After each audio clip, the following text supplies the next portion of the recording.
She tilted her head, staring at me, and said loudly, "Big nephew, what's gotten into you? I and Yishan are teasing each other. What's it got to do with you?" "Oh, I get it. I get it. You must be remembering the delicious food from before. So you're deliberately saying that, right?" Li Mengxi's eyes lit up, and a sly smile appeared on her face. "Come on, have a bite. This is what's truly fragrant and sweet." As she spoke, she enthusiastically pushed the food from her plate towards me. Just then, bang, a glass of milk had a close encounter with the marble tabletop, making a crisp sound. It was very loud. In the quiet space, it was even louder. It was Xing Yishan who picked up her glass of milk, took an elegant sip, and then put it down forcefully. If it wasn't of good quality, this glass would have probably shattered. Her gaze remained fixed on her bowl, not looking at anyone, but I immediately lowered my head and focused on eating my quinoa salad. With the air of someone whose ears don't hear the matters outside the window, single-mindedly eating my sweet salad. Li Mengxi's expression also froze instantly. She also quickly lowered her head and took big bites. In an instant, a strange silence fell over the dining table. I had originally thought this normal lunch would continue in this strange atmosphere until the end, but very quickly I learned what is meant by happiness coming too suddenly is also a bad thing.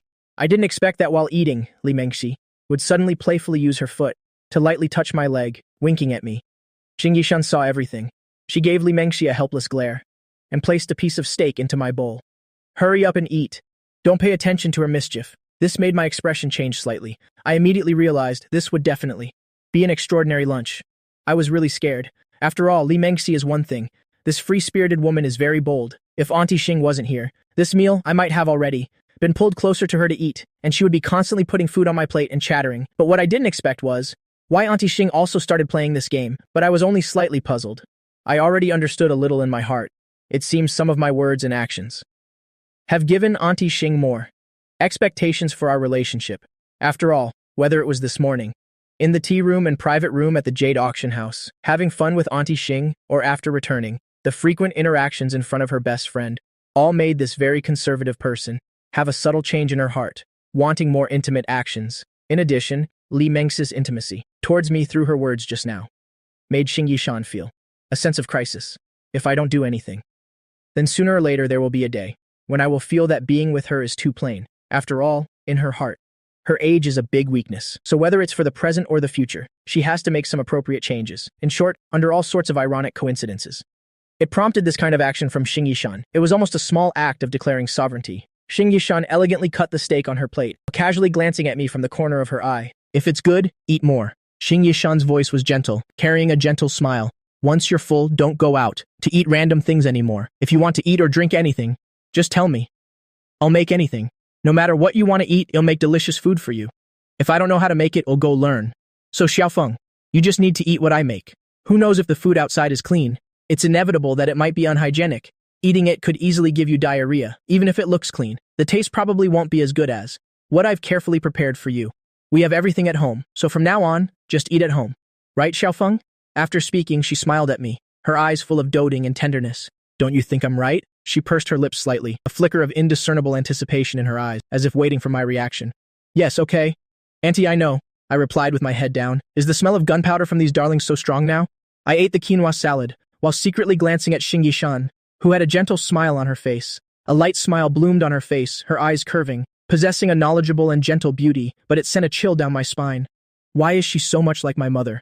Her words are thorny, saying one thing, but meaning another. I couldn't help but sigh. As expected of best friends, their personalities are practically identical copies. But I was also a little worried, wondering what Li Mengxi's reaction would be. After hearing these words, Li Mengxi said nothing. Her movements paused slightly. The spoon in her hand stopped in her bowl. An unusual glint flashed in her eyes, hard to notice, but she quickly returned to normal, continuing to eat as if nothing had happened, not making a single sound, as if she hadn't heard a thing. But at such a close distance, how could she not have heard? With a woman's intuition, she always felt. This was an indirect scolding aimed at her. "Rotten Yi," she muttered to herself. Resentful, but in her heart, Li Mengxi actually understood. Xing Yishan probably didn't have any other thoughts. She just thought this was Xing Yishan, putting herself in the position of an elder, to educate me, not targeting her specifically. If it were any other elder, they would probably educate him the same way. Besides, she now had more important things to do.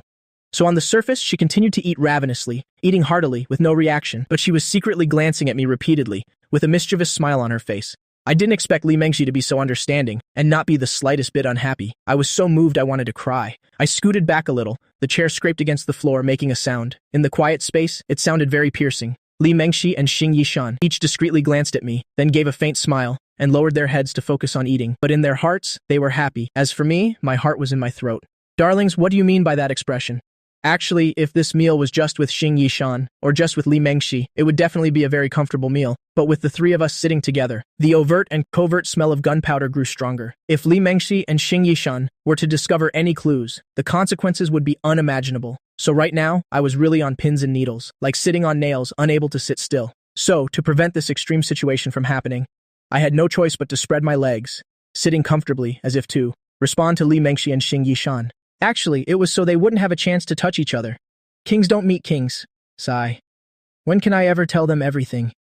Can't everyone just get along? This is killing me. If the three of us could just get along well, how great would that be? Why do we have to torture each other like this? But I quickly regretted doing that, because of this kindness of mine. In the eyes of Aunt Xing Yishan and Li Mengxi, it was seen as me being completely sensible. Therefore, every bold action from Aunt Xing Yishan and Li Mengxi made me jump in shock. My soul nearly left my body. Help, I'm going to die. I'm dying. I'm dying. System, where are you? Hurry up and save your father. But no matter how much I prayed to the heavens, it was useless. Besides, there wasn't enough time. Seeing that things were about to be exposed, I suddenly trembled. My heart almost skipped a beat. I forced an extremely awkward smile, put down my bowl and let out a satisfied burp. Auntie, I'm done eating. Aunt Xing, Aunt Li, you two take your time. I'm so full. I'm going to rest for a bit. As I spoke, I frantically placed both hands on my stomach, looking as if I was rubbing a full belly. But in reality, I was trying to hide it, preventing the risk of them touching each other. But could I really prevent it? In that instant, Aunt Xing Yishan's cheeks quickly flushed with a gentle look. She never expected that I would eat up the entire quinoa salad, causing a strange sense of joy to well up in her heart. For a moment, her mind went blank, but soon a joyous feeling secretly crept into her heart. I can finally tease that stinky Xiaofeng for once. After all, I was always the one who lost my composure before. I never thought the tables would turn one day. Her face couldn't help but show a suppressed joy. Her eyes held a hint of gentleness and excitement. Silly Xiaofeng, eat slowly. Why are you eating in such a hurry? I know my cooking is good, but you don't have to eat so hastily, eating until you're so stuffed. Aunt Xing Yishan's eyebrows curved, looking very beautiful, but she quickly realized she was getting a bit carried away and forgetting her image. She shivered and quickly lowered her head to focus on eating the quinoa salad, afraid that Li Mengxi would notice something unusual. As for Li Mengxi, her beautiful eyes lit up, and a mischievous glint sparkled in them. In her view, this was all her doing. So you finally feel shy. Ha ha ha, it seems I'm quite charming after all. My dear little nephew, let's see how your auntie deals with you. She pursed her lips slightly, the corners of her mouth turning up involuntarily. She wanted to look up at me, thinking of a way to find another chance to tease me, but she was worried Aunt Xing Yishan would see, and noticed something was wrong with her understanding of her best friend. If Aunt Xing Yishan found out that I was messing around right under her nose, this woman might actually go crazy. The situation would be hard to control then, so she could only keep it hidden. It's just that she didn't know that her best friend was exactly the same as her at this moment. A mischievous glint flashed in Li Mengxi's eyes. The corners of her mouth turned up slightly. It's just that all of this was happening silently, unnoticed by others. This meal, for me. How did it feel? I can only say it felt like a dream. This life has been worth living. I feel like I'm so worthy that I'm ready to lie in my coffin. I'm dying. What the? I'm wondering if there's a possibility of just telling them everything outright. In your dreams, is it possible? At least not right now. With Aunt Xing's conservative personality, she knew I was sneaking around behind her back and secretly involved with Li Mengxi. Needless to say, there would definitely be no more chances in the future. She would even be extremely disappointed and cold towards me. And if I let Li Mengxi know that she wouldn't care at all. But with her tendency to speak without thinking after getting drunk, if one day she gets drunk and blurts out some thoughtless but extremely harsh words, provoking Aunt Xing a little, it might drive Aunt Xing to desperation. From there, she goes straight to the 33rd floor, and then down to the first floor without needing an elevator or stairs. Wouldn't that be an even bigger disaster? So I absolutely cannot say anything. Besides, leaving at this point is definitely not an option anymore. Once I leave, something unusual would surely be noticed. After all, my usual demeanor isn't someone who gets embarrassed so easily. Leaving would mean everything is exposed. Well, then it wouldn't just be a matter of one aunt, but both of them would be very disappointed in me. It could even cause a rift in their relationship. That would truly be a sin. I absolutely will not allow that to happen, so I can't leave. But not leaving is also a problem. What a headache. Sigh, I just want to eat a peaceful meal. I beg all the gods, Buddhas, and immortals from all directions. Can you please let me finish this meal in peace? Don't cause any more trouble. This one meal is taking half a day. I'm about to become stupid from eating. Of course, complaining is one thing, but I still have to find a way. As for now, what should I do now? Oh God, it's almost time for the kings to meet, and I can't intentionally make any more moves. I swear I've never been this nervous in my entire life, even when facing those desperate robbers. In a life or death battle, I was never this nervous. Moreover, right now I really wish for another bloody life or death battle. System, where are you? Hurry up and save your father. Your father is about to face a great disaster. Is there any lucky card to offer some protection? I screamed frantically in my heart. But to be honest, although I don't have many ways to deal with this situation, I'm not completely helpless either. In stressful and dangerous situations, people can always unleash their great potential. So there's a saying that's very true. Truly skilled people are forged through practice, masterful skills that can turn a desperate situation around in an instant.